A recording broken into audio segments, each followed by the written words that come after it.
Slash and Cast. Whatever you do, don't fall asleep. Have you checked the children? I am the devil, and I am here to do the devil's work. We all go a little mad sometimes. Hi, I'm Chucky. Wanna play? Boogeyman is real, and you found him. Don't you blame the movies! Movies don't create psychos! Movies make psychos more creative! Podcast where we talk horror, nothing but horror. Brought to you by the Slash and Cast Podcast Network and our YouTube channel, Slasher Media. I am one of your hosts, Mori, and as always, I'm joined by my co-host, Slasher. Hey, everybody. And today we're going to be going over one of our favorite Halloween kind of themes, vampires. At least it's one of my personal favorites. I don't know how you feel, Slasher. I like a good vampire movie. Like a good vampire movie? What's your favorite vampire movie? Well, we'll get into that because we've got a list. That's fair. We do, in fact, have a list. We decided to. Well, obviously, Pitt isn't here today because we were gonna. He's got some personal stuff, so it's just me and Maury again. But yeah, so we're gonna talk about vampires. But first, I wanted to do something that me and my friend do over on our nerdy channel podcast. We do little mini games in the beginning to get warmed up,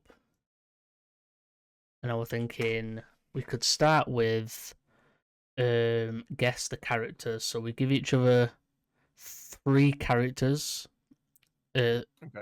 Take turns, and we have to guess who's each other's character is from horror. Ooh. Okay. So I'll go first, and rules are you can't ask me who the character is. I see the cogs going. I know the fucking book. And it could be any character from any horror movie. But obviously still make sure it might be one I know. I'm gonna go first with my first one, and I will make you guess. Let's go with a simple one first. Okay. Go for it. Am I an ancient being? You're not the character, you're just guessing what character I'm thinking of. Oh. So I can't ask you questions to... No, you can't. figure it out. Oh, well, that's what I'm asking. Am I an ancient being? Why are you saying you are? Well, because you're asking for me to guess the character you're thinking of. So I'm looking at it from the state of, the old game where you have like the card on your head. Yeah, okay. Right, go on. So I guess, is it a mythical being? Or ancient being? No. No? Okay. No to mythical. Okay. Do I... What are you typing? I take down notes. Oh.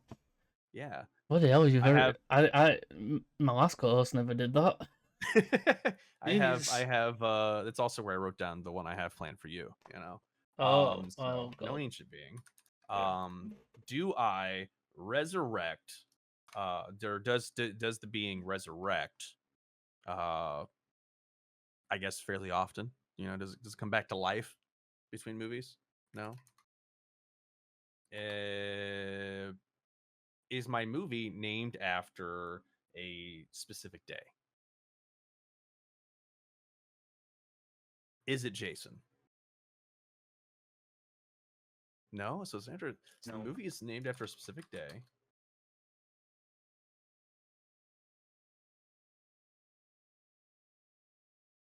Is it the killer? No. Okay. So this is how you're doing it. Okay. I did say any character. I know, and yeah, that's shit. I never remember the victims' names like ever practically. Wow. They go through one ear and out the other. Wow.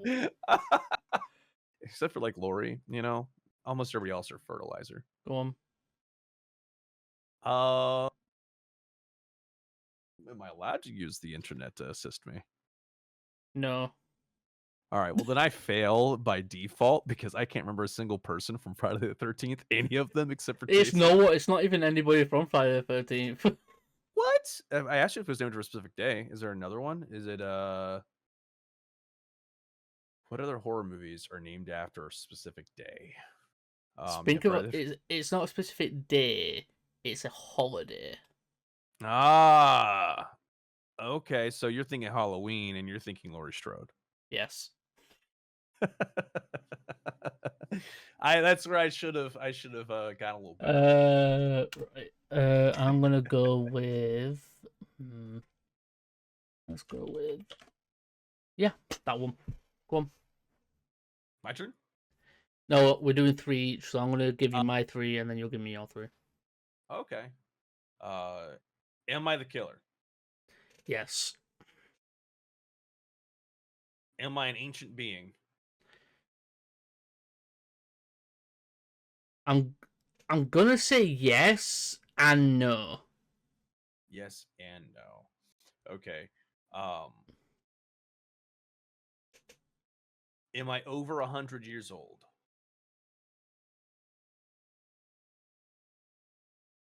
I'm gonna say yes. Are werewolves involved in my story? No. So yes to over 100 years old. No to being an ancient being, but being a bit more, but not quite ancient. So under 1,000 years. Yes, no. I'm not really sure. It's very Not really sure. vague. Very vague. Do I only come out and kill every 27 years? No. It's not Okay, so Pennywise it's before you ask. not. I knew where you were going with that.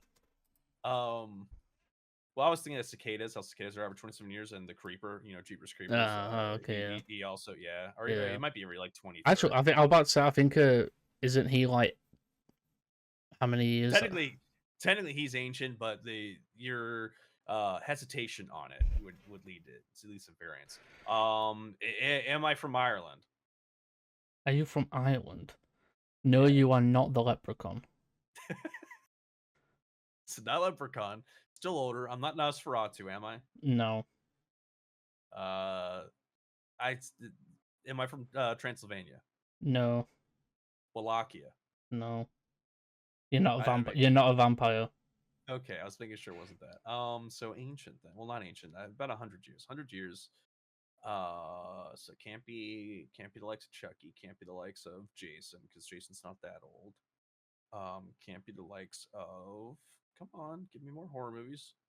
Not Freddy Krueger. Freddy Krueger's not that old. No Survivor is that old as well, or a victim, unless you count how long they've been dead for. So not a vampire. Doesn't deal with werewolves. So that would lead to some other entity kind of thing. Am I a ghost? No. Demon? Technically, class as a demon, yes. So a devil? The devil? No. I don't know. I'm not really sure if the devil even exists in this universe. Okay, but it's demon, or at least demon adjacent. Demon adjacent horror movie. So I'm gonna go with a Deadite. Yes. We got there. Took a little bit. Oh wait, no. Now, if you had... No, actually, no. I'm wrong thing. No, it's Damn not. it. No, it's not. Sorry about that. My brain, excited, my brain went weird then. Okay, so it's not a Deadite, even though Deadite is adjacent, and you could argue the devil exists in that. So something adjacent to a Deadite, but not a Deadite. So it's not the Evil Dead franchise. As my brain blanks, as my brain goes like as above, so below. I hope you've seen this. I may not have seen this. That's I'll give you a little bit of a hint. This Okay. person is a killer in Dead by Daylight. Oh, so Dead by Daylight killer, licensed, of course, because Yes. of that. Adjacent to the devil or demon. I'm just gonna ask this only because it's kind of silly, but just to clear, it's not Chucky. No. Okay. Because you could argue voodoo spirit and all that stuff. Brain. I'm gonna use my piece of paper to write on. Okay, I'm getting serious now. I have my notepad. Right. Yeah, I'll give you another hint though. They're technically a demon in that, but they go by another name. You go by another name. So, like, Never you know, did. Deadites called Deadites. Yeah. This one, they do go by their species is something else. Is it a xenomorph? No. Okay, because let's say that wouldn't make any sense. Licensed killers. We have xenomorph. We have Chucky. We have shit. What? Right, I play you a lot. Why? I play my brain a lot apparently. It's not Michael Myers. Is it Michael Myers? No. No. Okay, because it doesn't match the 100-year thing. It's not Michael Myers. Other licensed killers we have. It doesn't have to be a killer though. Well, It is a sounds killer. like It is a killer. Yeah. Am I Sadako? No. Okay.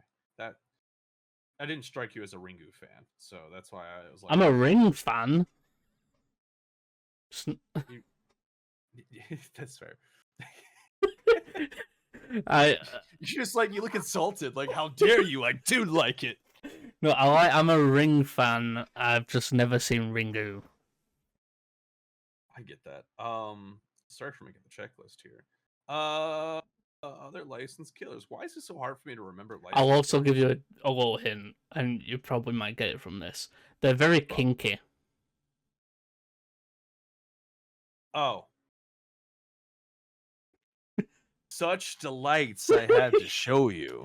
You know, save your tears. It's a waste of sweet suffering. You know, it's Pinhead. I can't believe I completely went over Cenobites. And Cenobites are quite literally a far better like idea than Deadites. Even I was surprised you didn't get that. I know. Really surprised. Clive Barker is one of my favorite like horror actors. The one thing is about Pinhead, like in the books. In the books, he doesn't even have a gender. Yeah, which I think is where they come out with the idea of like. That's why in the that's why in the new one. Well, basically in the book, Pinhead is described as not female or male, but does have a feminine body. So they have like a female body, but they're not male or female. Androgyny. Oh, let me actually look. What gender is Pinhead? See, my favorite Cenobite though is probably the Chatterer because obviously their backstory is like really sad. In the book, The Hellbound Heart, which is obviously what they're based off, which the Hellraiser movies are based on, Barker describes the Cenobites as a group of androgynous demons without any apparent human genders. In one passage, Barker describes Pinhead's voice, which is distinctly unlike Bradley Deep's deep male voice. So yeah, like Pinhead in the book is genderless, though described as having a feminine voice. The nickname Pinhead was given to the character on the set of the film. So yeah, Pinhead only came from the set. Yeah, it's not their actual name. Yeah, it's because we can't pronounce that name. There's a lot of screaming involved. So yeah, that's why in the new movie they casted. I can't remember her name. What did you think about that one, by the way? I enjoyed it. I liked it. It was a good film. I thought it was like I like Doug Bradley as yeah. But I really fucking like the new one. It was real. I like how the element configuration has much more of a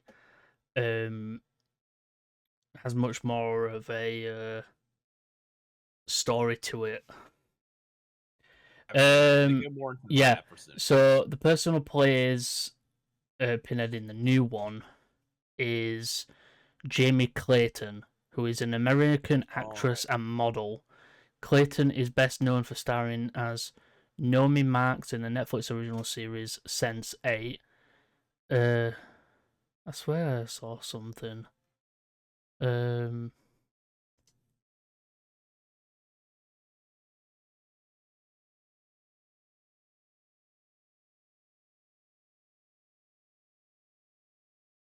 Yeah. She is a transgender woman. And to be fair, I think she did perfect. That voice alone was fucking fantastic. It was fantastic. But yeah, next one, my last one for you. I'm gonna give Yay. you. I'm gonna give you. I want to go for a hard one. I feel like that one was hard, but It was more like my brain definitely was not, clicking the way it needed to. I am looking over at my movies and my DVDs right now. I'm just gonna have Raccoon send me like a picture of your movie wall. Oh, it's a fucking mess.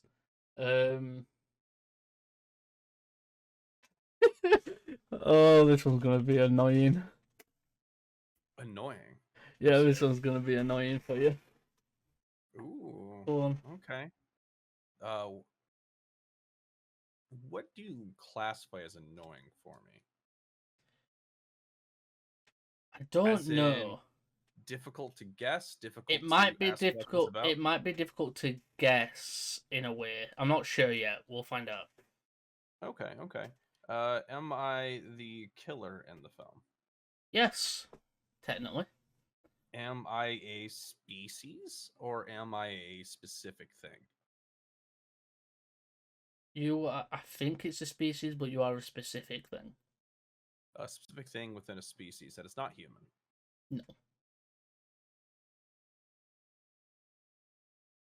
Okay. Am I a xenomorph? Nope. I guess I'd have to be specific, like xenomorph queen. Nope. So it'd be You're not an guess. alien of any kind. So not an alien. So a terrestrial creature. Terrestrial creature that there's a particular, noteworthy member of said species. You're not an alien at all. You do not live in space. Yeah. So that would mean a specific one. So, do I drink blood? No. Okay, so we're gonna ignore vampires again. So that goes away from that. You don't even look human. But don't look human. You're not humanoid. Okay. Do I eat flesh? Yes. Am I afflicted by a curse that passes to No. people when I devour them? No. Nope. So no. There is no Wendigo. supernatural aspects at all either. So no, it's not supernatural whatsoever. Species that are not human. That doesn't even look human. And it's a member of said species from this planet or terrestrial. I don't think you pulled the leprechaun out again. Would I fuck? He's technically humanoid. Okay, so you're saying humanoid as a whole. Like a humanoid as a whole, yeah. Okay. So definitely not the creeper, because the creeper's one of a kind, technically a demon. So doesn't even look human. So not alike that kind of supernatural. So not supernatural. Species. So clearly not a deadite either, because that would fall underneath supernatural. Not humanoid. Not from space, so they can't be the angels from Quiet Place. Can't be killer clowns from outer space.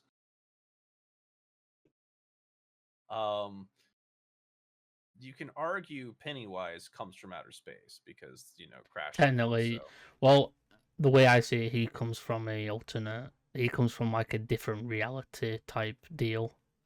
True, and I think he might be considered the last of his species, right? Or I think he's the only he's one. I think he's the only one? one.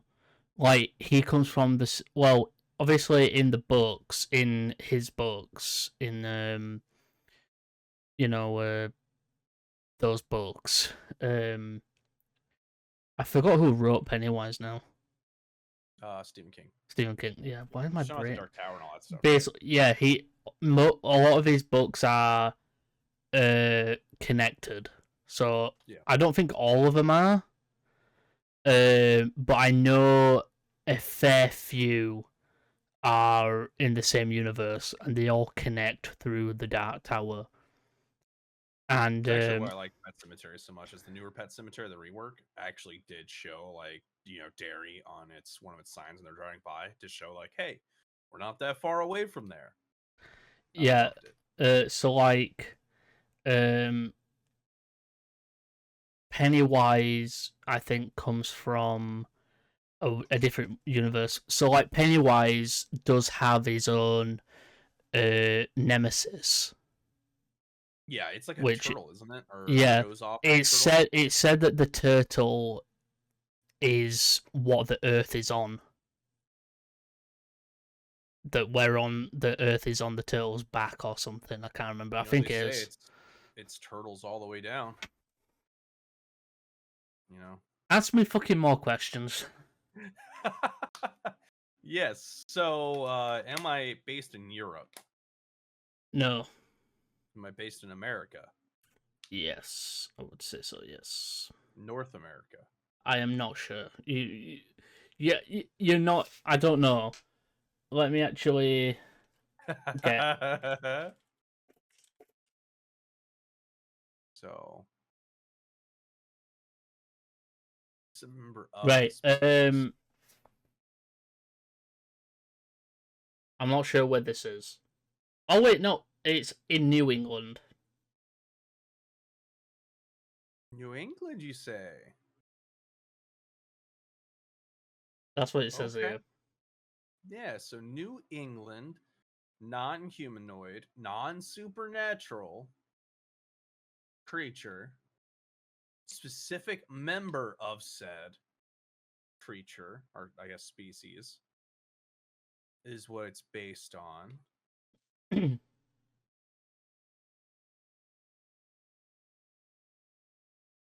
you feed me after midnight? This thing can eat whenever. Okay. And no, it's not a fucking mogwai. I was gonna say Gizmo from, No.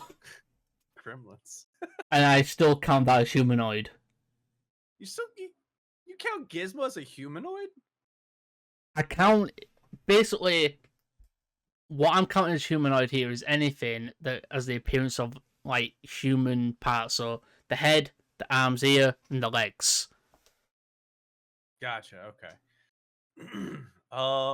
So New England. So this creature has no arms or legs.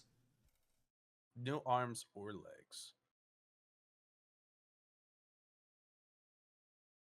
And by the way, when I remember the way I remember this film is from the documentary about it was like it was a bitch to make.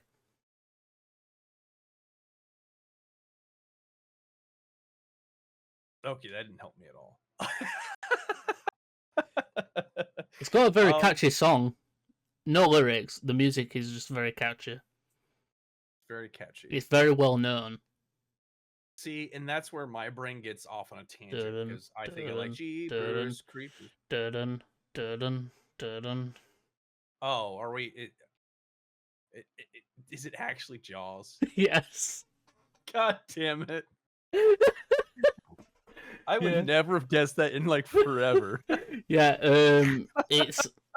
It's based in the fictional town of Amity Island in Jaws. Is located in New England and was filmed on Martha's Vineyard, Massachusetts. That makes sense. I can't believe you didn't get that. Oh, I honestly I forget Jaws is a horror film. Oh, what does that tell? No, yeah, it's a creature feature. It's a shark movie. Feature. It's a shark movie. Alright, time for your three for me. Oh yeah. All right, I have one. You ready for it? Oh, we're fucking quick. Thanks. I was writing them down as I was thinking of them. Is this movie a slash? Is this person a slasher? Yes. Is it part of the big? Is it any of like the big ones? So like Jason, Freddy, Michael, Chucky. One could say so, yeah. Is it any of them? I feel like that narrows it down too fast, do you think? Is it Chucky? It is in fact Chucky.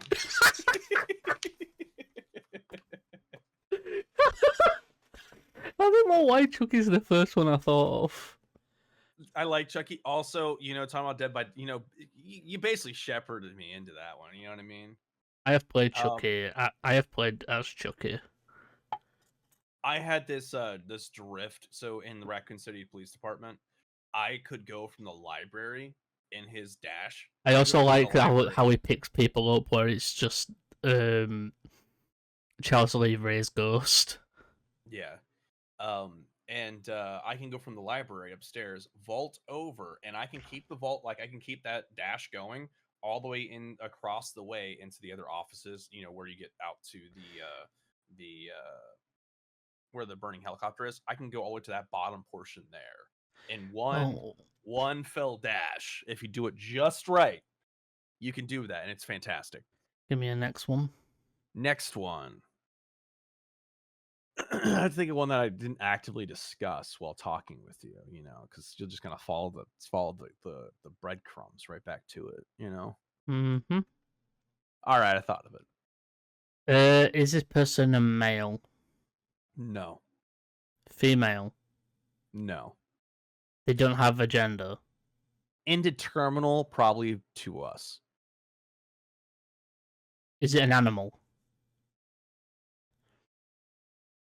Yes. Is it an alien?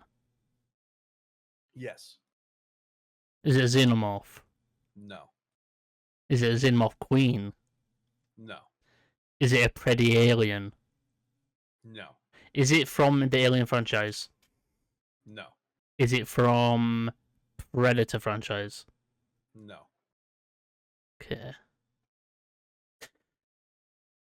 I saw you going straight down the line. Is it a Mogwai?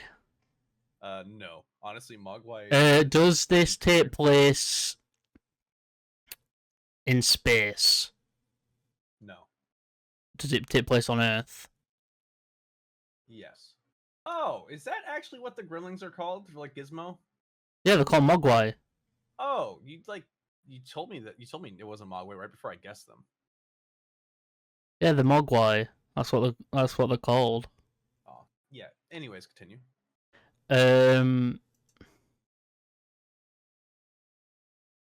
So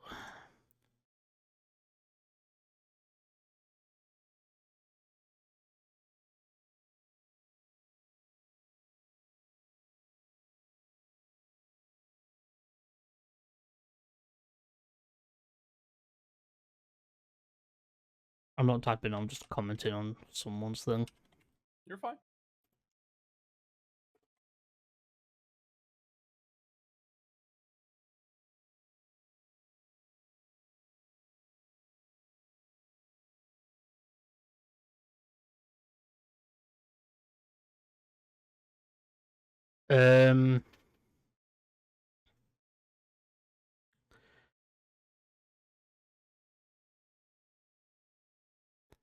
So it takes place on Earth.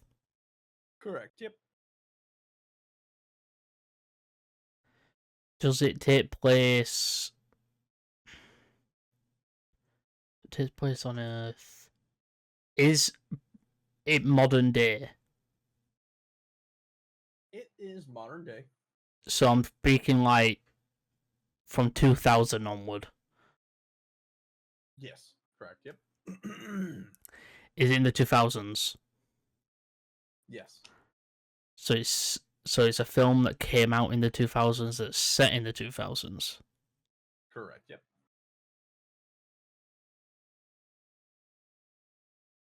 This is going to be a hard one, by I can tell. the way. So it's non-human. When we speak non-human, does it have any human characteristics? No. Okay. Interesting. So it doesn't have arms or legs.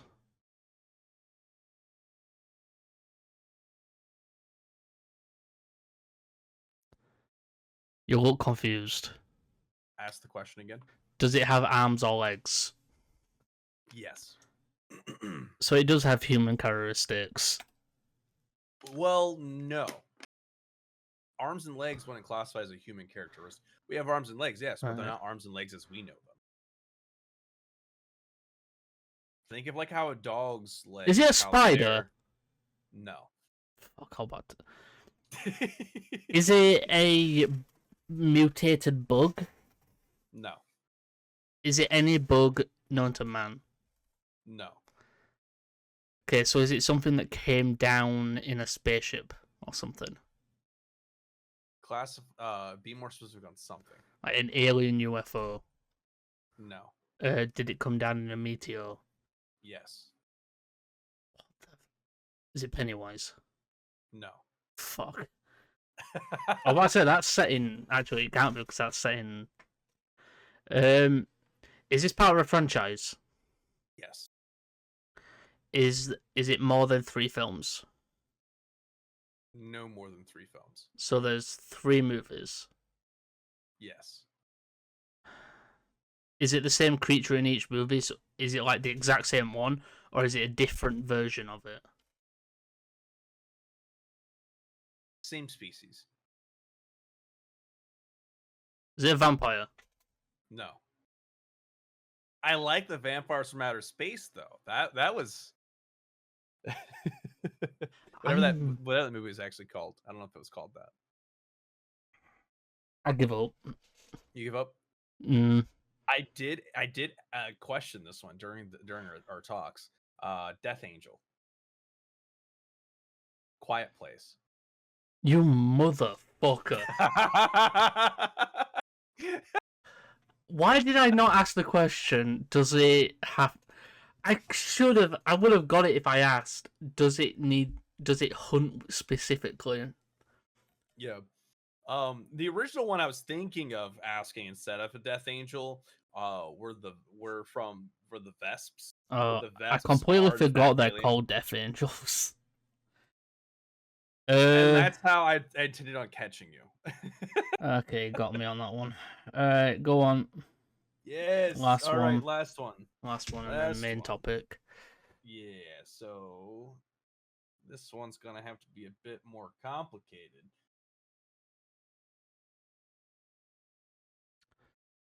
Does it have to be more complicated though? How about that? Can we like not so it doesn't take me like a year to guess? I think so.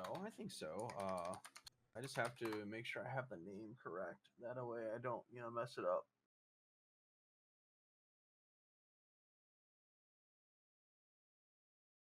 Does this one count as a horror movie? You know what? I'd say it kind of does. I think it's more like a dark comedy sort of thing. Okay. So I'm ready when you are. Is it a human killer? Humanoid. Was this person ever human? Yes. So it was human and then turned into something else. Is it a vampire? No. Is it a werewolf? No. Motherfucker. Is it an alien? No. Is the film it's from set on Earth? Yes. Is it early 2000s? No. Is it 90s?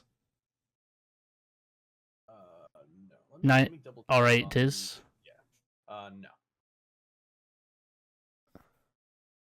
2010s? So it's a film from the 2010s. Correct. Is it a franchise? No. So is it a singular film? Yes.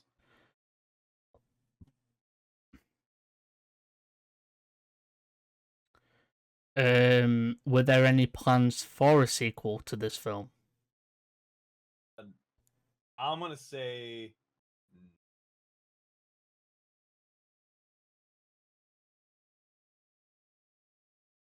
What, say that again? I think your voice cut out.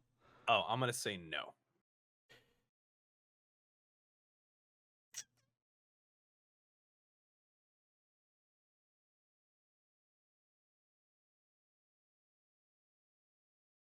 Hmm. Does this does this killer use a weapon? Yes. It's a very distinct weapon. A very distinct weapon. Yep. In fact, the weapon is the name of the movie that it's in. Hatchet. No. Saw. Gary- No. I'm thinking of weapons. I thought that'd help you, but I don't know if you'll get this one, honestly. I'll give you another hint. It's a western. Oh, you motherfucker. Is it No Country for Old Men? No. Is it not? It's not No Country for Old Men. No, because that would imply that Anton Chigurh is like some non-human. I was like, I don't know why I was thinking. So it's a western. It's a western. So Kurt Russell's in it. is it The Thing? No, Kurt Russell. that takes place in Antarctica. Kurt Russell is in Yeah, Kurt this. Russell. Yeah. Granted, he's in a lot of westerns, but this one I would classify this one as a horror. Quite possibly more of a dark comedy kind of nature. There's some funny ones. It's a western horror.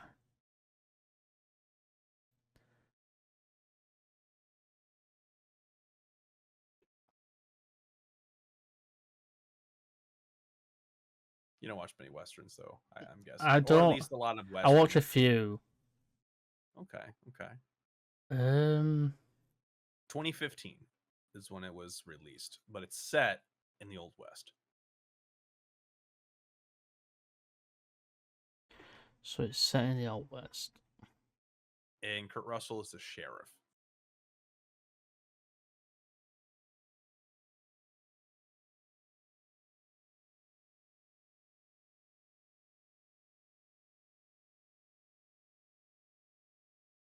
I don't know why, but my brain's going to Cowboys versus Aliens. No. Kurt Russell. Yeah. Hang on, I need to. I'll give you another idea. It's I need to the remember his creature face. is a common trope among is a decently common trope.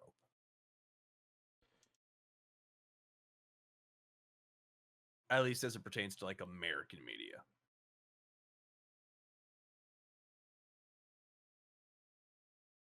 It's a common trope.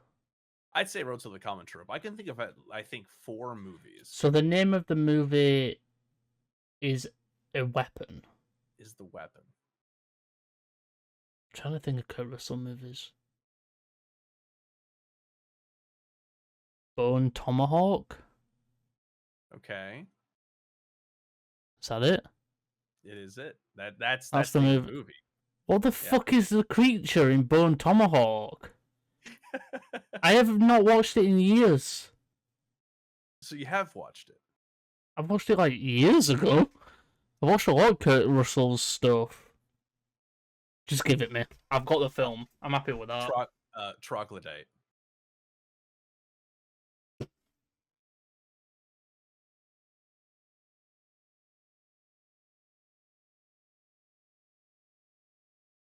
Do you see how it's a common trope? Because there's some movies like it's the one. I would say these. These are cave-dwelling people. And I said they were human and descended, when you asked the question if they were from humans, and I said yes, because they are a devolved form of human. Okay, to be fair, I see where you're coming from, that it's technically horror. Yeah, because there's very abject, suddenly violent moments that's kind of catches you, you know what I mean? But then there's some funny moments because, Kurt Russell's in the film. There's going to be some funny moments. That's Kurt Right, Russell. let's go on to the main topic. Do you want to start, or should I start? I'll have you start. Okay, so what we'll do is, I'll do one, you do one, I'll do one, you do one until we finish. Okay. Right, so I'm going to start off with Fright Night 2011.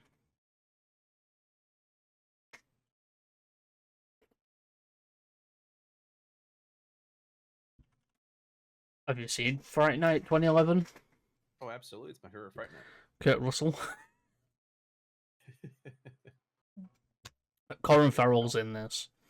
Yes. I like this because of David Tennant. All right, because he's playing the Chris Angel kind of Yeah, well, he's supposed to be the because in the original, I think in the original, the guy that he plays, Peter Vincent. Let me actually Fright Night, 1985. Yeah, Peter Vincent, right?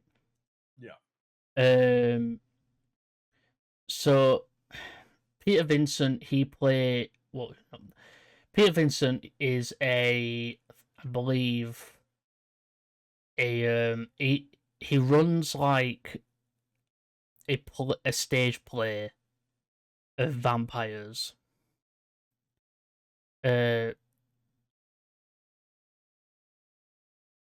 So Peter Vincent is a horror film actor, right?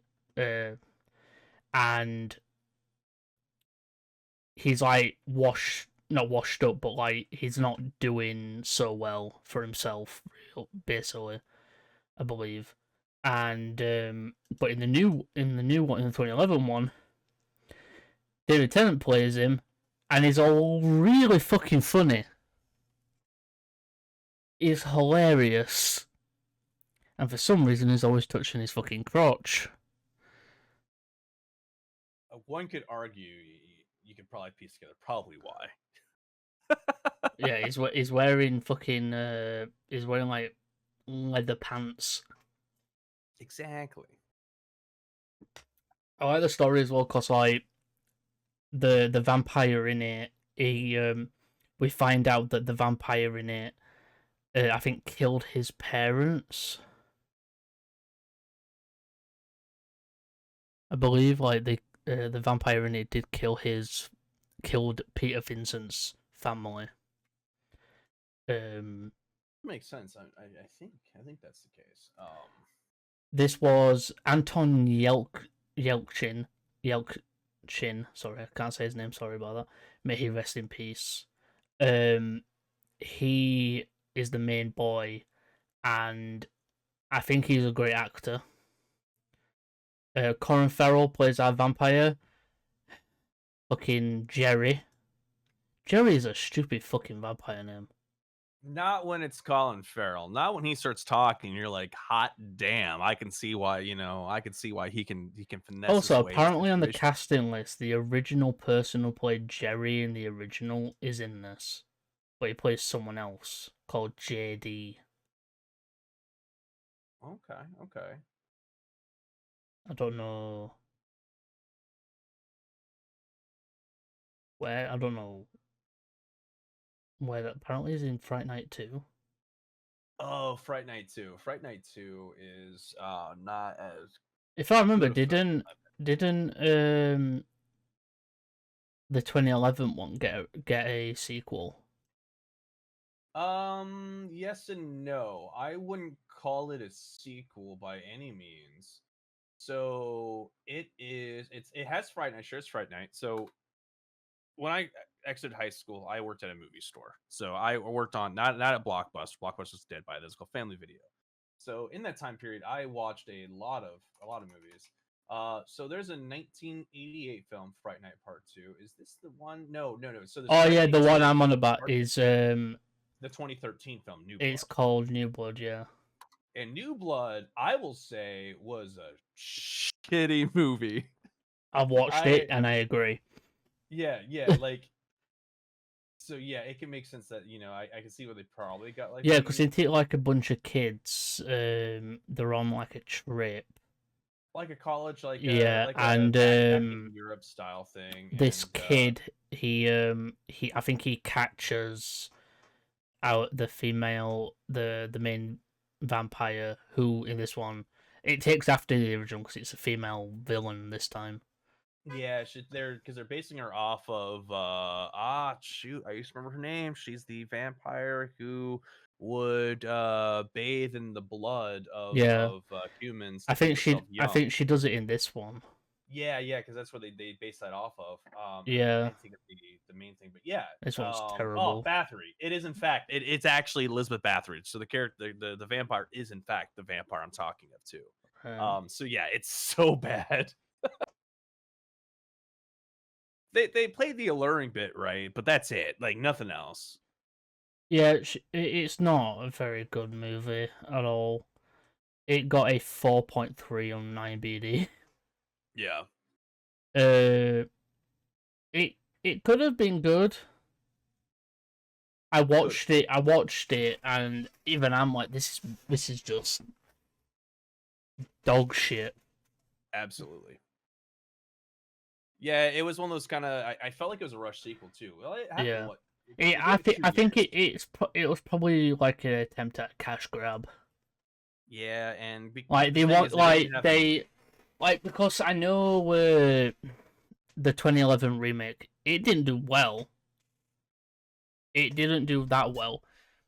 It did alright. It got a 72% on Rotten Tomatoes, which is good, which is alright. It's not bad. It got a 6.4 on IMDb, which isn't bad. Yeah, but it wasn't. Made them $11 million. Yeah, it made money. It did well. And but like it's definitely become a very cult favorite film. Oh, absolutely. It's got its following. My favorite moment in the entire movie is when they catch on. They're like, "Oh, well, vampires can't come inside unless they're invited."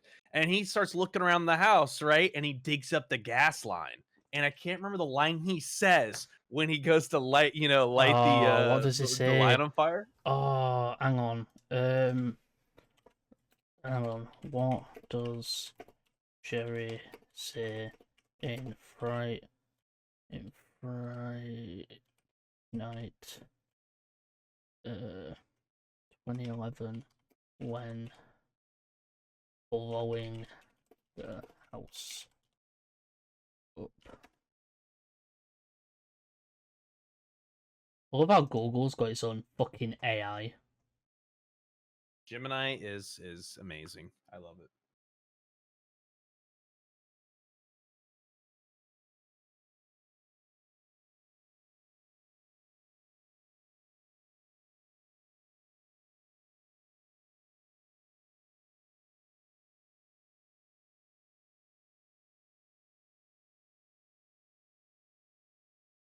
Oh, just go on IMDb, there's quotes.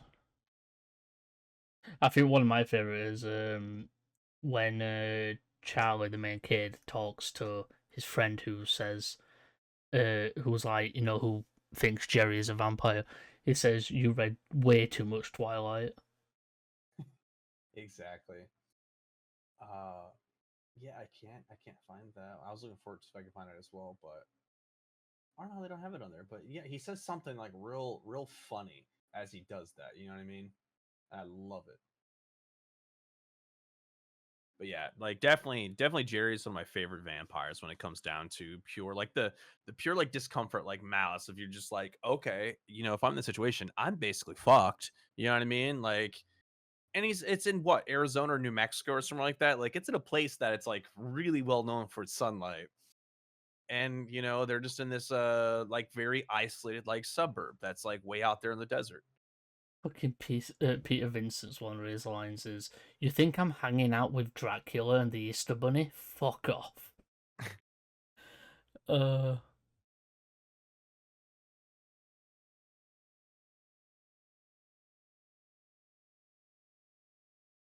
I'm trying to find it. That's what I'm trying to see, and like I'm looking at the IMDb, like major quotes and stuff, and you know, what is it?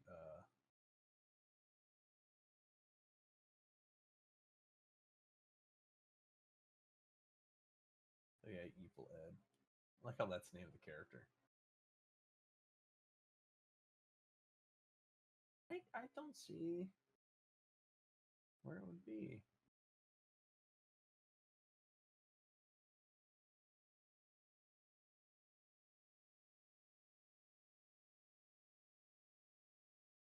They definitely don't put these in order, like in chronological order. I'm about to say, these are not in order at all. Yeah. Sorry guys, we're just trying to find this. It's bugging me.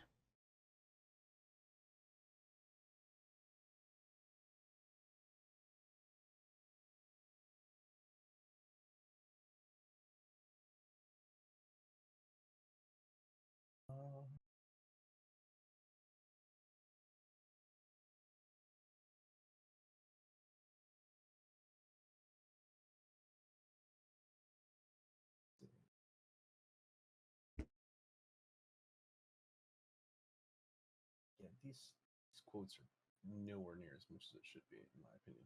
Yeah, Except for the I'm at the Peter end here. Yeah, Peter Vincent trying to branch the crucifixion. You go, back spawn of Satan. Oh, really? You have to have faith for this to work. As he crushes it and just tosses it, just gets it out of the way.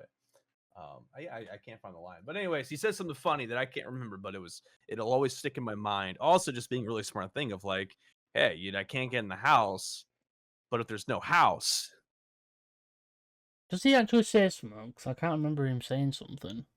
I feel like he said something as he did it.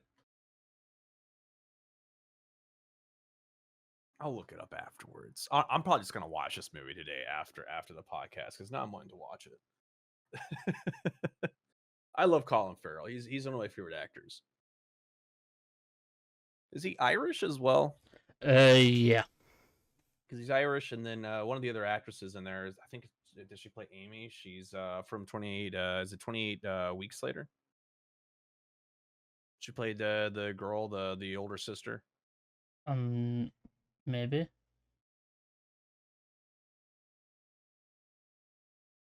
Think she was the love interest. Oh wait, is this what he says?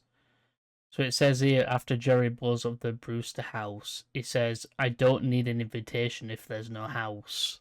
Yeah. Oh, so I had it. I had it when I said like a couple minutes ago. Yeah, that's exactly it. Yeah. It's in brackets. He says it after he blows the house up. So the house is blown up, and it says, "I don't need an invitation if there's no house." Yeah, and then it's just them in the kitchen. Like, it's like, what is he doing? What is he doing? They're like following him through the windows as he's walking around like a shovel, walks to the backyard, starts digging, and then it dawns on them. Why does vampires the like never gaslighting think is. about doing that? And that's why I think it was so great, because it just kind of clicked. He just like if I'm a vampire in modern day, houses have ways to blow them up.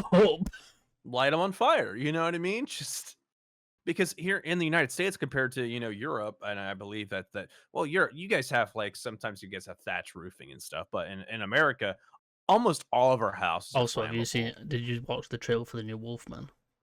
I watched it. I thought you showed it to me the other day. I at least no, they did a second one. Pictures. Oh, I haven't seen the second one. No, I sent you it. That's what I said. I think I sent you it, and yeah, remember those images we saw from the Halloween Horror Nights? Yeah. Yeah, I saw a glimpse and I saw what it looks like in practice, and I'm like, that looks horrible. Right. Give me your first one. My first one would actually be, which one did I actually label as first? My brain was Last Voyage of the Demeter, which I liked. I could be pronounced Demeter wrong, could be Demeter, but Demeter just sounds right. I've heard it said as Demeter. Yeah. And it's all like the pronunciation of the that it comes from. I believe Demeter itself comes from the goddess of ancient Greece, the Hellenic mythology of. She was the goddess of the harvest, etc. Her daughter was I Persephone, love who was how abducted by like Hades. that film. Like I've heard a lot like different takes on it, but I really enjoyed it. I really enjoyed it. It did not do well enough in the box office, I think, to get a sequel, unfortunately, because they set up a sequel quite easily, and that would have been very nice. But I it, feel like a sequel to that, you'd end up going into you'd probably end up going into Bram Stoker's Dracula territory. if not even like a parallel story at the same time, like while Helsing and them are trying to deal with Dracula, Dracula's also dealing with his name Clemens. The guy who survives. Yeah, I think it's Clemens, right? Yeah. Hang on, Clemens or is he made for the movie or is he actually in the book? So the entire plot of this movie is taken from like a chapter of Bram Stoker's Dracula. The chapter is really very vague, doesn't go into really anybody specifically on the boat. It just details like the boat hitting like the storms, it So details like something basically, the happening. film had to make up characters, Yeah, just like and the and it BBC took Dracula, and it where took they made it up. and it took liberties with having one of them survive. Yes, because nobody, and technically nobody, if you look at it in terms of, if you look at it as possibly alongside Dracula, is no one would have realized anyone survived either because he didn't make it well known. You know what I mean? Like he landed elsewhere. He landed elsewhere, and he wanted to kill Dracula himself. Yeah. And then, but the boy finds the log and all that stuff, and so on and so forth. So I like its premise because I had seen this premise before, obviously in the BBC Dracula, where you have Dracula with Helsing. I always forget her name, but she's Helsing in that. She's the Helsing in that. Where they're on the ship and he's kind of like I believe turning her, the BBC Dracula, like turning her into one of his wives in a sense, or at least feeding off her to keep him company while he starts killing everybody on board. And in a similar notion, Last Watch of Demeter has a female character who was smuggled alongside, like in the coffins of dirt, because in at least Dracula or vampire lore is they have to bed in the soil of their home country. So Dracula has to have the coffins full of dirt from Transylvania, or Wallachia, depending on adaptations, etc., to stay alive. If not, if he can't return to that by daylight, he's done. Doesn't matter if he's outside of the daylight, he has to have the dirt. Because he's bound that way. So he has her in there too as a way to feed. Well, eventually they find the stowaway, and that's what starts raising questions because one, she's like drained of blood. Two, she's delirious. Three, when her skin starts to hit a little bit of sunlight, it starts to sizzle in a way that isn't very, being, a very, at the time period, being very Christian oriented. It's not very Christian for the sunlight to start scorching your skin, like it's definitely sussy, right? And I think his orthodoxy is what's really, is really popular in that region and stuff, since it's north of the business of what was the Byzantine Empire and everything. So I believe orthodoxy is spread towards Russia from there.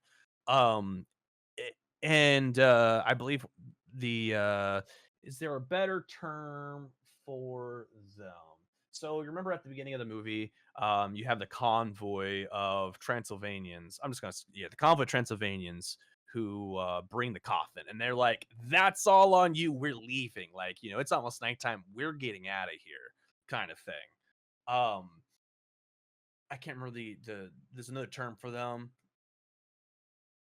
Romani. The Romani is probably the best use of the term. Is that I think they may also delve a bit into orthodoxy like beliefs, but more like traditional like folklore stuff. But anyways, Bram Stoker's Dracula is a vampire film, but it's also like a love story. say it's like an obsession. I want to call it a love story. Oh, it depends. Who are you saying that the love story is? Harker to Jonathan to No, because Nina? I know in the film version he falls in love with a woman. Dracula does. Is it really love though? I think to him it's like I think he's blind to it. in a way that he's infatuated with her. He doesn't want to hurt her and stuff, but he's like obsessed with her.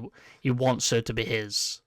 Which is interesting to think about because, like, ultimately, and I know we're straying a bit from the voyage itself, but it's the overencompassing, it's overencompassing into Dracula is his only knowledge of Mina, you know, in a lot of adaptations, and I think overall, it's kind of shown that Dracula gets memories from the people he drinks blood from, right? And he drank blood from Jonathan for quite a while. Now, who's the person that Jonathan was really into, constantly writing to her, couldn't wait to get home to engage? Mina. So he took her. He basically took characteristics from him, which is what led to that kind of obsession sort of thing, like, oh, she's gonna be my wife and stuff. And that actually I never thought about that before, in all honesty, but that makes sense. So they kind of do a little bit of that with like the BBC Dracula. I honestly, the first episode of the BBC Dracula, great stuff. But when it got to like the future stuff, right, like where they started like forward in like modern time, I don't know if you ever watched it all the way. I have. I've watched it. When it gets like the not modern all time of it. stuff, it sucked so hard. All it really catches my mind is Boofer Lady. That's it. Beautiful lady, like little like undead child thing, like white. That's it. That's the only thing that sticks with that part because I couldn't stand that futuristic stuff. That's where it got too far. But the original BBC thing was great. But with Last Words of the Demeter, that movie had promise. Turns out they had hired a really well-known, whose name is well-known, but I can't repeat his name, I guess. Guy for practical effects. He did, like the practical effects, like the suit and everything for Dracula, and they even had a well-known, it's like it starts with the J, actor who plays with the costume stuff on to play it. But then in post, they overwrit like everything with CGI, which leads him to look a little goofy. He starts looking a little like the Wendigos from Until Dawn. You know what I mean? Like he definitely doesn't look as menacing. But the thing is, I didn't care so much about what the monster of Dracula looked like. I like the idea that when he doesn't have the blood and the strength to make himself appear more human, he looks like that. Like because I'm like, yeah, he's a feral creature of bloodlust, right? Like he's addicted to he's blood. in that It's a form. weakness. He's in that form all the way throughout the movie. Until the end, where you see where him like we do see him in human form, but we don't see him completely. We like see probably his hat, we see his hand and stuff like that. and it's an uncanny valley kind of thing too, right? The idea that these other people might not even notice, but Clemens, he sees him and he knows instantly that's Dracula, even though he never saw Dracula like that. But he saw him, and the same gripping of terror he felt, like gives me like cold chills. Yeah. Like that primal sense recognized that was a predator, and that was in fact, Dracula. Now, so that's where the movie started to flop a bit in terms of like people liking it, because they didn't like the look of Dracula. But the shots of the movie, how the dark atmosphere, the isolation of like, hey, you guys are basically fucked. There's nothing you can do, no escape for you except to keep sailing and hope you get to England before he kills all of you, right? And they do add a bit more where like obviously they show that the crew adapts rather decently on how they need to try and take him out. But obviously they weren't used to, and I like this. I liked how it delved into the vampire spawn kind of mechanics, right? Like where the one crewman, he gets up and he's basically, it's a spawn. I also think they're closer to like whites in general, like being like think of like Game of Thrones, undead kind of thing. Gets up, starts doing his bidding for him and things like that. We'll see that again in Abigail.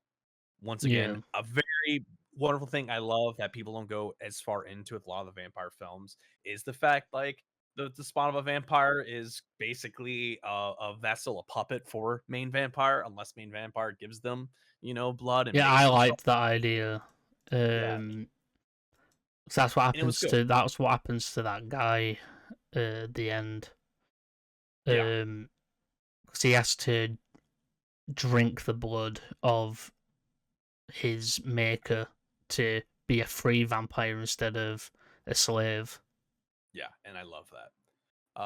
So yeah, great film. I would recommend to watch for it, especially if you enjoy that kind of like isolation. Also, the fact of just how he attacks. Like one of my favorite like suspenseful scenes in the movie is when they knock on the railing of the ship. That's how they pass like communication back and forth to like let them know somebody's there. That whole bit was just nerve wracking, and I loved it. My next one, I've got Lost Boys. It's Kiefer Sutherland. son, isn't it? Oh, or is it Kiefer Sutherland? It's I always Kiefer get the- Sutherland. Yeah. Yes. He I think this is my favorite film he's ever done. The sequels, don't talk about them at all. But is there more than one sequel? There's two, I think. Yeah, I think there's about two. The other one has to be bad enough. There's I think there's one. I know one of them's called Tribe. Tribe is the second one. Anyone order the steak? Tell me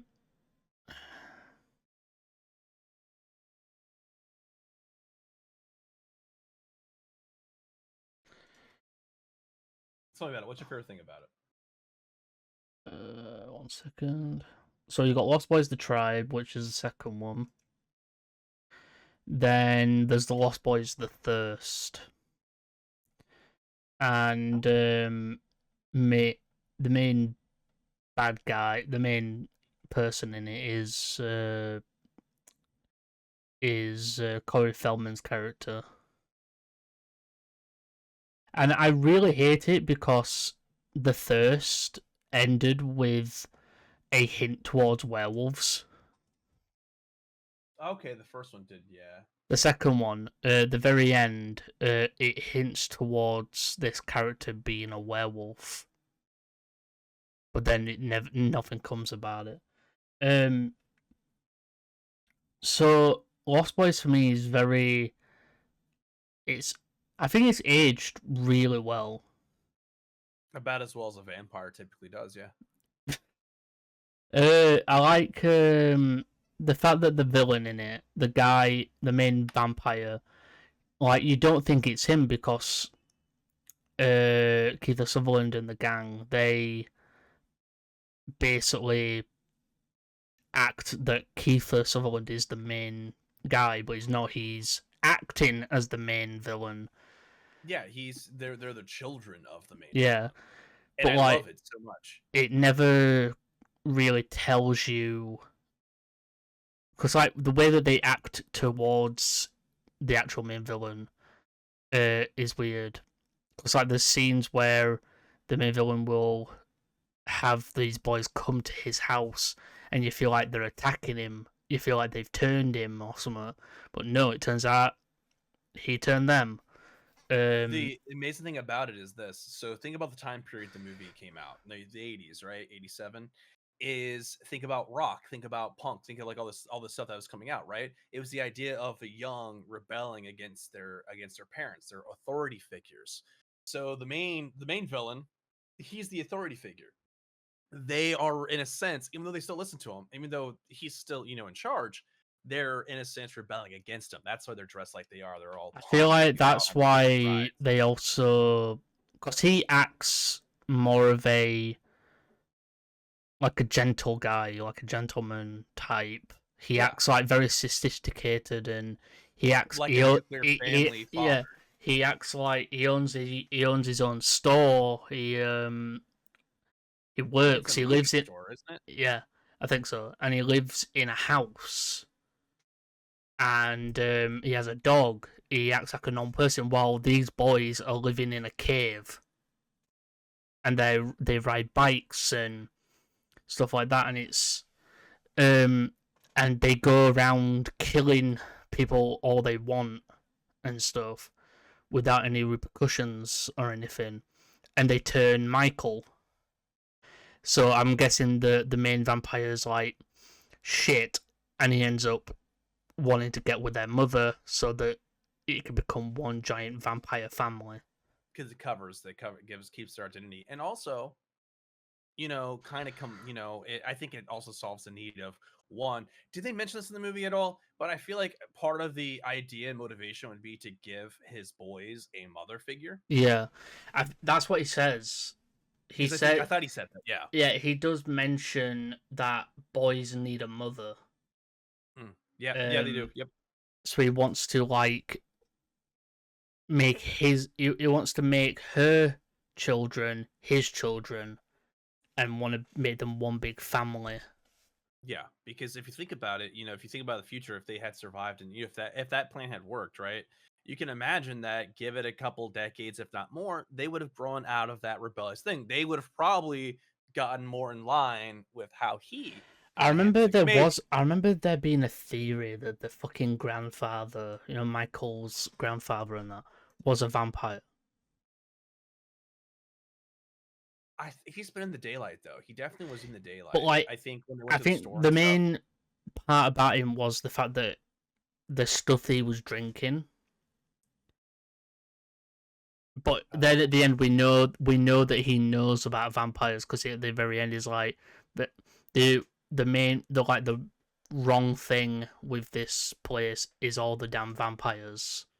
Because it's like the murder cap, or they mentioned like all the murders that always happen. Yeah, that's why they had to rename the place they filmed it. Yeah, Because they didn't want to be known as murder capital of the world, so they renamed Santa Barbara to Santa Carla. yes, and then basically the idea is so clearly he catches on. Yeah, like he understands that's the reason why so many are dead and stuff, which also implies that there are more covens, or not covens, more nests to kind of clear out possibly. Um, Granted, I don't know how many, because you would think that you would run into more or it would be hinted more to it. You know what I mean? Now that being said, my favorite characters in that movie. I'll give you a guess. I'll let you guess. Who do you think my favorite characters are? There's a hint in the background. Oh wait, no, he was a vampire hunter. Yeah, yeah. So there was a debate. They start to debate on whether Grandpa is a vampire or a vampire hunter due to the things found and the fact that he knew to put a wooden stake on the front of his vehicle to kill Max. Grandpa soon returns and Sam asks him about these accusations. He then shifts his appearance, revealing that he is in fact a vampire. What? What's this? Oh, it's a comic book. It's a comic book thing, yeah. Yeah, there were a comic book called. There's a comic book called Lost Boys: Reign of Frogs. Yeah, because my two favorite characters, Edgar Frog and Alan Frog, the Frog Brothers. Fun fact: I carried that on so much that I had a friend when I used to play 7 Days to Die. So it says, "Oh wait, I think the comic books take place during, cause Michael." So it says David and the Frog Brothers began to battle, and the frogs are quickly incapacitated. Soon, Sam Emerson appears and helps Edgar and Alan fight the vampires. David then asks Sam for the location of Michael and Star. Sam's dog, Nanook, attacks a vampire that is about to hurt Sam. While Sam impales another with an arrow, killing him, Edgar then attacks two of the remaining vampires and David escapes, vowing revenge. The three heroes are then shown in Sam's house. They first enter Grandpa's taxidermy looking for the antlers which were used to impale David. After they are found to be missing, then they go into the fridge, noticing that the food is outdated and find the scent of blood in Grandpa's root beer bottles. They start to debate on whether Grandpa is a vampire or a vampire hunter due to the things found, and the fact that he knew to put a wooden stake on the front of his vehicle to kill Max. Grandpa soon returns and Sam asks him about these accusations. He then shifts his appearance, revealing that he is in fact a vampire. So the comic books reveal he's a vampire who hunts vampires. When Grandpa reveals he is a vampire, the Frog Brothers try to kill him, but Sam stops them. Grandpa informs the frogs that he is only half a vampire, and he feeds on animals in order to stay that way. When they ask him why killing Max did not restore his humanity, he tells them it is because Max didn't turn him, but the widow Johnson did. And Widow Johnson wasn't Grandpa like the original story that Frog Brothers talk about in the movie. Something Yeah, about that, or... because he says he has a date with the widow Johnson. Oh, yeah, Grandpa leads the boys to her house, and they go into the basement, only to be attacked by a swarm of female vampires. One of them overpowers Alan. So I'm guessing this is like set after the film. Yeah, it's after the film. And then isn't the third one actually? So the at the end of the not the third, the tribe, not the, is the tribe, yeah, the tribe. Wasn't it like in like the after credit scenes? Didn't it hint that one of the Frog brothers had actually been turned into a vampire? Yeah, well, I think it was the third was. movie following that. Then did the third? There was the Yeah, third movie following. yeah. It wasn't Edgar. It was the other one. It was Alan. Yeah. Yeah, Alan was the one who was turned. Oh, and Michael's brother, he got turned, but he enjoyed it. So Edgar killed him. That makes sense. Yeah, because ultimately, so And that's Frog Brothers is why, my favorite. and that's why Michael and Star aren't in those two films, because Edgar cut ties with them after they killed his brother. Makes sense, I guess. But then also, you know, because they should have just found, in my opinion, they should have just found his creator and then just done it that way. But yeah, so like they're my favorite characters. One reason is because, you know, it's a play on Edgar Allan Poe, right? They're the Frog Brothers. Edgar Poe, Allan Poe. There's that, but then also, you know, the puns. I love the puns. I enjoyed it so much that 7 Days to Die. You played that recently, I believe, right? Did you just get into it recently, like a couple months ago? What, 7 Days? No, I've been playing it for a while. I've been on and off. Okay, yeah. So when I first got it, I had gotten a friend to play online with me, and we were the Mole brothers, Edgar Mole and Alan Mole. Get it? Because Mad Mole's one of the developers of the game, Joel Hunnikick. And so we were zombie hunters. You know, we just went around killing zombies for people. I loved it. Because yeah, first movie, Lost Boys. So these comic books, The Reign of the Frogs, is set between the Lost Boys and the Lost Boys the Tribe. So it tells the story of like how Alan became a vampire, how Michael's brother became a vampire, and like what happened with Grandpa and everything. So Grandpa was a vampire, but only half one, so that's why he was able to walk in daylight. He drank on animals. Widow Johnson's the one who turned him, and I'm guessing they killed the Widow Johnson so he became human again. Makes sense. Right, give me your next one. All right, and yeah, so then my next one is actually, so I like you said before, I kind of had 4, but it was kind of like a toss up between what I want to do. Yeah. So Abigail is the one that I'll go with because the strain's a bit more complicated, and it's more of a TV. It's more of a TV show. Yeah, and actually, I had more. No, we've only talked about one apiece. Yeah. Anyways, it would actually be Abigail. Abigail being very similar in a sense to Last Voyage of the Demeter. Yeah, this is your second one. I did my second one, so next we're on our third ones. Yeah. Yeah, go on. And Abigail, you know, it just came out this year, right? It was just this year that I went to see it. Yeah, honestly, when it comes down to it, it's my favorite modern vampire film, like of all, because it doesn't dress itself up immediately as a vampire film. Did marketing for the movie kind of reveal it well beforehand? Yeah, the marketing for horror movies always spoils the film, and that's only for horror movies. I've noticed. You know what I mean? Other ones they don't really seem to show them much, but the movie theaters just love to spoil it. But you know, it covers a team of criminals who were hired by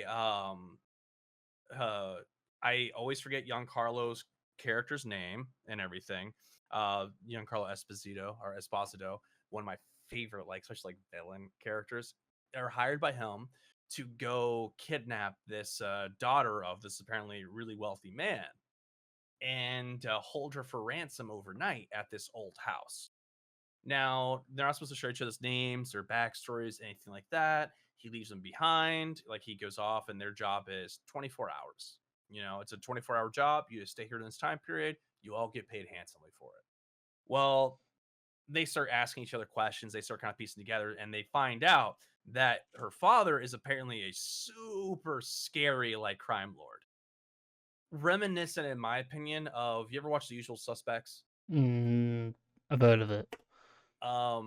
His the character name in that is like a big crime lord that everybody kind of like hears about. Soze, Kaiser Soze, right? So this character, this father, gives me Kaiser Soze vibes in terms of like criminals hear the name and they're like, "Fuck this, I'm out. I like life." You know, like I don't care about money, I care about living.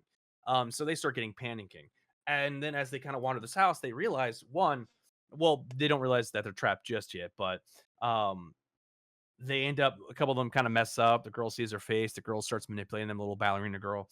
And then one of the guys, who's my least favorite character, he's like the dude who's like was constantly hitting on one of the women. He goes downstairs to get like food and stuff, and you know, the girl ends up finding him completely without like the. I don't even think it's. I can't remember if he's straight headless I or if think it's like he's. half his. I think head, it's right? half. Yeah, And just may he gone. rest in peace as well, because the actor did pass away. He did. After the film, after that. Yeah, because they had the memoriam. And the thing is with that too, so they panic and they're like, all right, which one of us did it? Like, who's trying to get a bigger cut? You know, because they're criminals. They're like, all right, who wants They more don't money? trust Then they each other. realize, yeah. And then noteworthy is one of the characters plays in the TV series The Strain as well. He's the exterminator. I think one of my favorite lines from that movie is what kills vampires, and they go garlic, and then one of the characters holds up something, and the guy goes, her name, and he says, "Those are fucking onions." And yeah, and it's a good film because then they realize, oh, we're trapped, and then they catch on and realize, oh, this girl. Well, I don't think they catch on immediately that she's that dangerous, because don't they go into the room like ready to kill or something like that, and then she just like jumps immediately on the big guy. They I think it's because she sees his face. Yeah. Because she took the blindfold off. Melissa Barrett's character took the blindfold off, and I think they go back in. They all go in to basically try. I think they try and talk to her so that she won't tell them who she is, And who kill they her are. if she does it, yeah. Yeah, and instead she goes. She says something, and then she reveals that she's a vampire.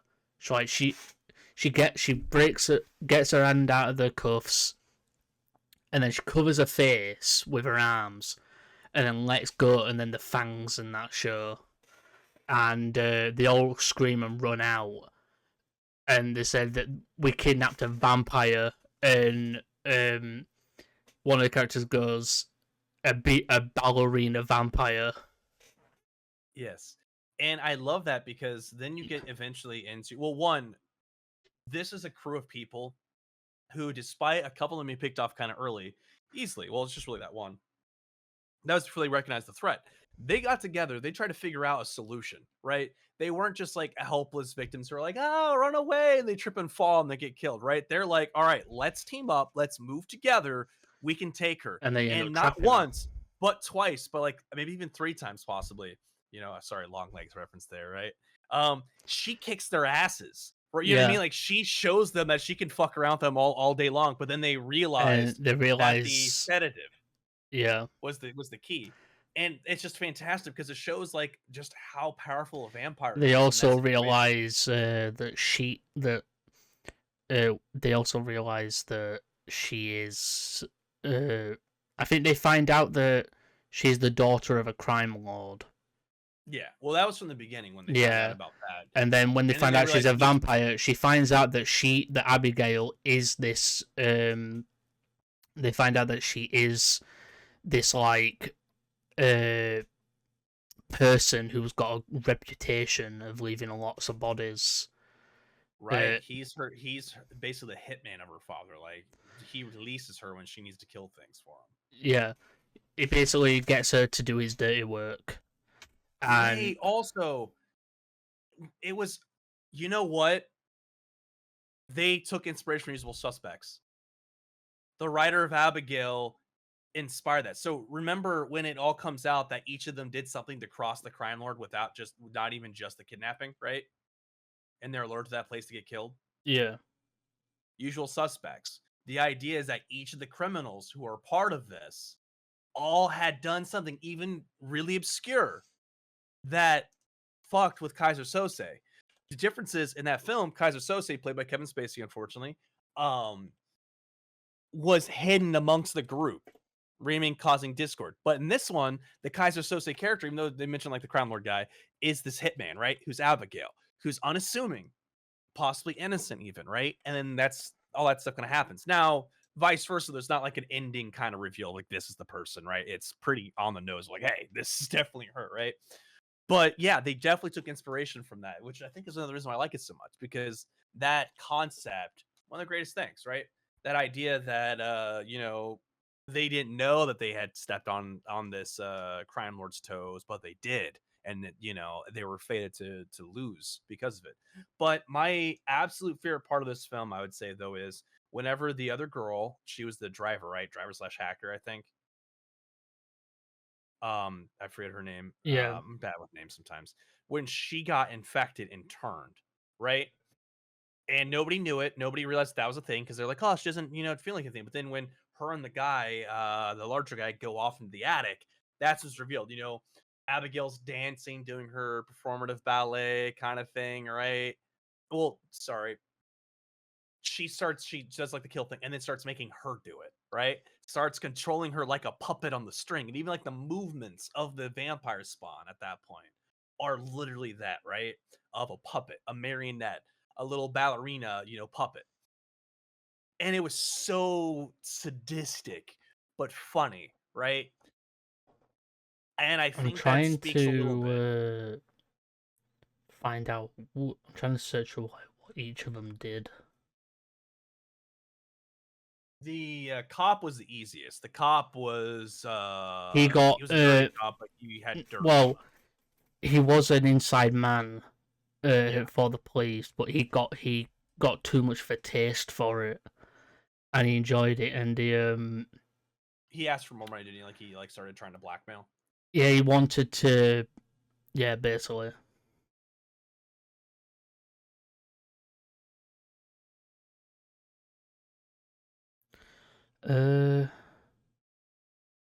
Trying to find it. Re-identities and backstories of Abigail. And the main actress, hers, right. that involved. I think I found it. You did.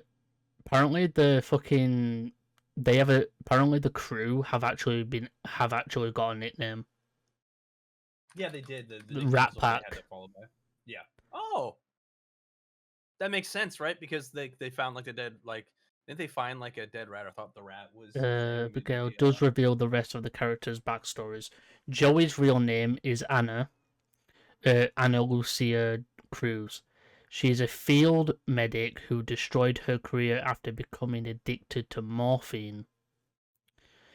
She abandoned her son Caleb and began working as an underground medic until she nicked an artery of a man close to Christophe Lazar while high. So she accidentally killed someone who was close to Lazar. Frank is Adam Bernat, a detective who worked undercover and arrested lieutenants who worked for Lazar, but who Abigail killed before they could talk. Frank felt empty after that and abandoned his family afterward. Ricky Rickless is a what the fuck? Rickless is Terence LeCroix, a member of a gang in Montreal who got greedy and stole from Christophe Lazar's subsidiary. Finally, there's Sammy, or Jessica Herney, a hacker who ultimately ended up stealing from another of Lazar's subsidiaries. So it was no coincidence that all ended up on the job kidnapping Abigail together. Yeah. Right.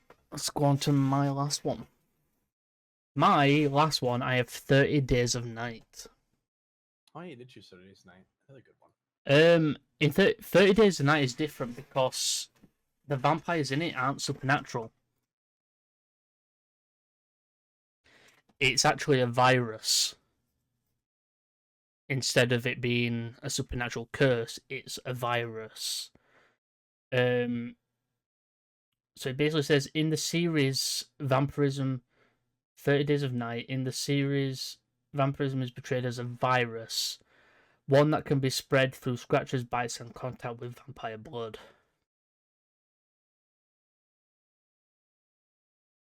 So yeah, I think in the 30 Days of Night film, it's more of a virus than it being a curse.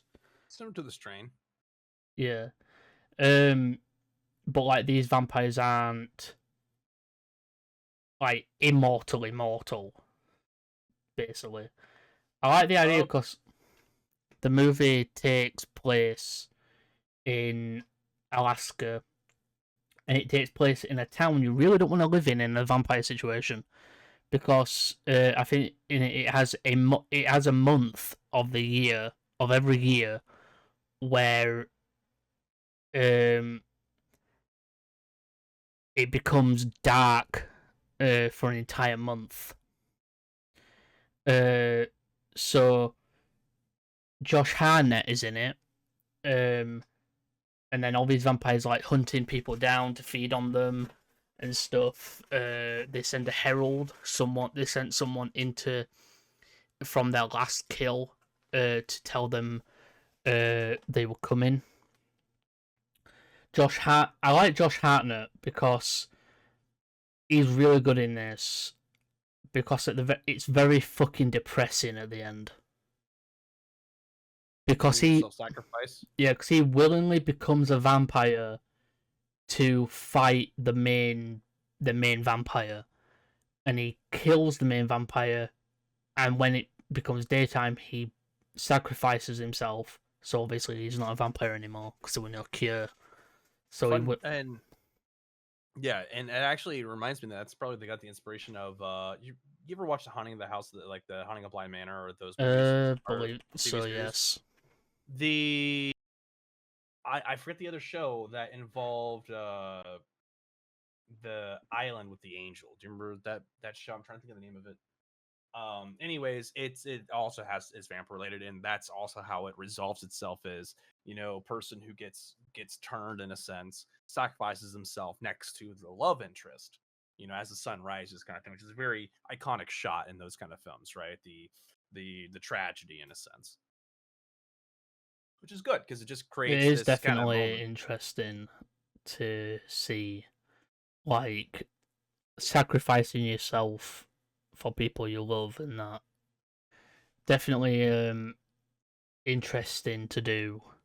Usually, you want the good guy to live at the end, but it's like, no, this guy willingly did something. This is why I like the contrast, because have you ever seen Dracula Untold? Yes. So I actually like Dracula Untold.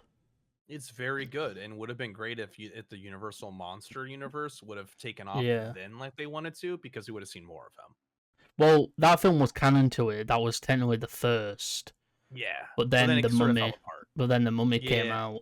Such a bad movie. I tried to watch and tried to like it, and there's nothing good about it. No, I can't stand that film at all. But I enjoyed that because in that film, Dracula becomes Dracula out of necessity. Yeah, was it a manipulated necessity? Yes, but it was a necessity. Because he didn't want his people to be cannon fodder in someone else's war that he had to deal with.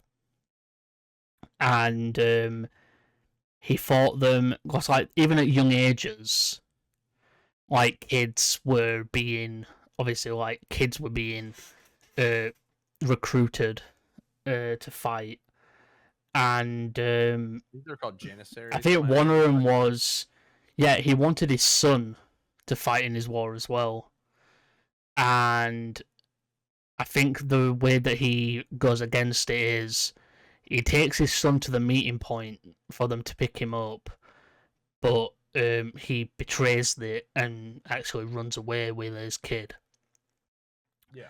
And then he goes to find this ancient vampire who turns him for a few days. He says that I will give you power, basically it gives him power for a few days, unless he bites someone. If he doesn't kill someone, if he doesn't feed on someone, he will basically be a vampire just for a few days. Yeah. But at the very end, his wife does die, and he bites her and drinks her blood, trying to turn her, but it fails, and he becomes a full vampire. I thought it was the idea that she died, and then he wanted to avenge her, so he drank her blood. No, he does it mid-air.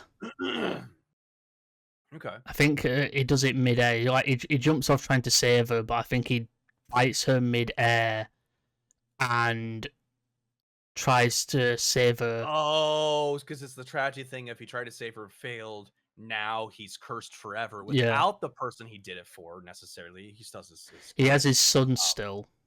Yeah, but then at the very end, yeah, and then you get him turning his like his people into a vampire, and then his people want to basically feed on his son at the end because he's still human, but he ends up killing them. I believe he ends up killing them because he doesn't want to hurt his son, and he ends up giving his sunlight, doesn't it? Like how he almost kills himself with it too. Yeah, to kill them, and he ends up killing. He ends up giving his son to this holy man, who early on wanted to kill him, to look after his son. So he ends up basically his son grows old while he lives forever. Yeah, part of me almost would like to think, theory crafting, that their idea for the cinematic universe kind of thing with that stuff would be that that kid eventually is the progenitor. So the way I see it is the comparison between 30 Days a Night is it's these two guys becoming a monster to save people they love. So it's like to fight monsters. It's like one of my favorite sayings from any piece of media. I can't remember where I heard this from, but I heard it from something. To fight a monster, you must become a monster.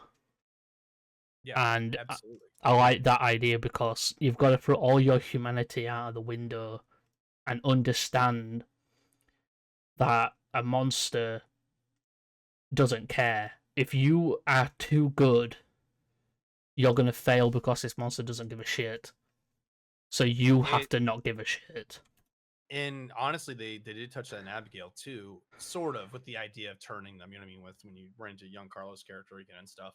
And the cop obviously getting mad with this power, thinking like, oh, I'll just kill you, drink your blood, and when I'm powerful, I'll just kill Lazar when he shows up. Here's the funny thing about that though is I'm fairly certain if that's how the movie had played out, Lazar would have still just so basically that cop would have still lost. You know what I mean?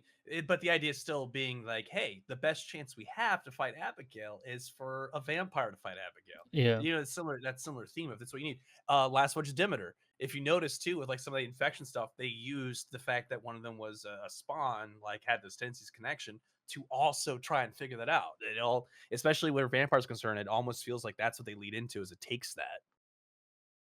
Yeah, just because of how dangerous they are. Basically. But yeah, vampires are cool. Sometimes. Yeah, they are. They're my favorite. They're my absolute favorite when it comes to supernatural. I prefer werewolves. See, because with vampires, they're too into it. They're too into what they are. Some of them anyway. A lot of them, if they're a villain, they're more into what they are. But when it comes to werewolves, they treat it as a curse and they want rid of it. And basically, I like that idea of any moment they wake up after turning, and they know that they've killed someone. It's the lack of control. Whereas with vampires are addicts, right? Like it's the idea that they have to have the blood. In fact, a lot of vampire movies, especially ones involving Dracula a bit, there's some form of teasing, like especially BBC Dracula, right? With Helsing, where she like cuts her hand in front of like the gate where he can't get to them, right? And she's just showing how much of a slave to his thirst he has, right? Yeah. Werewolves, vampires are slaves to blood. Vampires are slaves to blood. Werewolves are slaves to the moon. Yeah, but if you think about it this way too, as vampires, they're strong, they live forever. The idea is like they get corrupted, right? The power corrupts because they realize we're ageless. Two, they'll rush they get when they drink the blood when it's satisfied, right? They feel, it's like the greatest high in the world to them. They are stronger. They start to look at all humans as prey, right? So the mindset, the power changes their mindset over time, where there's very few reluctant vampires because they don't last long. Either they get rid of themselves or they become that deeper monster. Werewolves, they don't typically into that. Now the underworld movies, things like that, where like they're more permanent form, or rather like that kind of thing, where they find a pack. Werewolves in the Underworld series are immortal as well. Yeah, and so like those kind of things, that's different. But ultimately, it's that idea that their agency is taken away from them, whether they like it or not, which leads to why it's a sad thing. I guess I'm not a person who really cares if there's a happy ending to horror movies or in stories. I don't mind happy endings. I don't mind, like, happy endings are always fun, but sometimes I do like to see a non-happy ending, like with the film I showed other week in movie night was didn't end happily because the killer got away. Summer of '84. Oh yeah. Yeah, the killer gets away at the end.